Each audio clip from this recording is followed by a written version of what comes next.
ये जुम्मे की एक शाम थी। किसी ज़रूरी काम की वजह से मुझे घर से बाहर जाना पड़ा।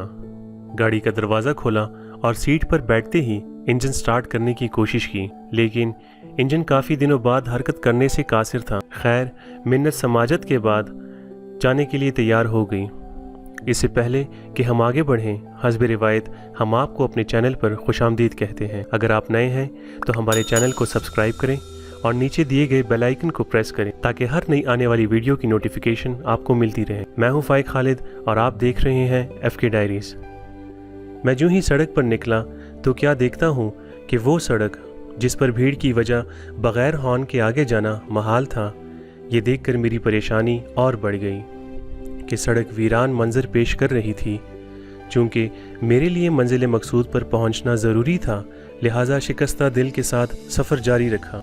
मेरी नज़र दाएं तरफ इस्लामिया कॉलेज पेशावर की बिल्डिंग पर पड़ी, जो कि अपनी ज़बान हाल से हालत ज़ार बयान कर रही थी, क्योंकि ना कोई तालिब इल्म और ना कोई आदमजाद मौजूद था।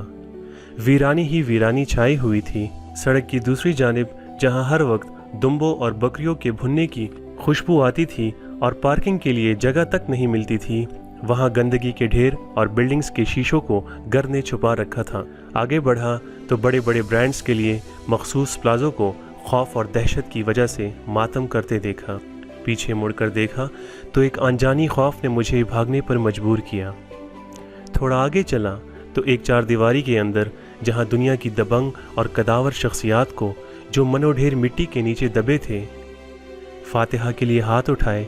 इतनी ही देर में वो बला मेरे बिल्कुल करीब पहुंच चुकी थी। मैंने घबराहट की हालत में पूछा, आप कौन हैं जो मेरा पीछा कर रही हैं? उसने निहायत तुर्शमुँह लहजे में मुझसे पूछा कि आप इतनी तबाही के बाद भी मुझे नहीं जानते? मेरा नाम कोरोना है। कोरोना का लफ्ज़ सुनकर मेरे पाँव के नीचे से ज़मीन निकल गई। मैंने दिल थाम कर निहायत इंकिसारी से पूछा, आप कहाँ से आई हैं और क्या करना चाहती हैं?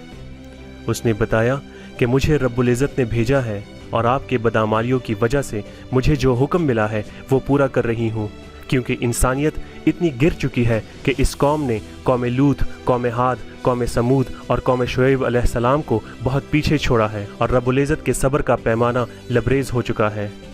इसलिए अल्लाह ताला ने मुझ जैसी बहुत छोटी सी मखलूक को आप पर मुसल्लत कर दिया है और इतनी ताकत दी है कि दुनिया के बड़े बड़े फ़िरौन, ख्वाह मगरिब में हो या मशरिक में हो, को बेबस कर दिया है। मैं दोबारा सवाल करने की जसारत कर ही रहा था कि उसने मेरी बात काट कर खुद गोया हुई। आप पूछना चाहते हैं कि इससे खलासी का तरीका क्या है? इस पर उसने एक ज़बरदस्त कहका लगाया और नहायत सख्त अल्फाज में बताया कि वजह आप सबको मालूम है कि अपने बदामालियों से रब करीम को नाराज़ किया है, और जब तक आप दुनिया वाले इनसे बाज नहीं आते और सदका दिल से अल्लाह ताला के सामने तौबा नहीं करेंगे, मैं सारी दुनिया की मखलूक को तड़पा तड़पा कर मारूंगी। मैंने दोबारा बड़ी धीमी और लरसती कपकपाती आवाज़ में, जो मुश्किल से मेरे मुंह से निकल रही थी, वादा किया कि आइंदा ऐसा नहीं करेंगे। उसने कहा, झूठ बोलते हो, और मुझ पर हमला आवर हुई। मेरे मुंह से एक चीख निकल गई तो मेरी आंख खुली और मेरा सारा बदन पसीने से शराबूर था और ज़बान से बे इख्तियार अस्तग़फिरुल्लाह अस्तग़फिरुल्लाह का विर्द जारी हुआ।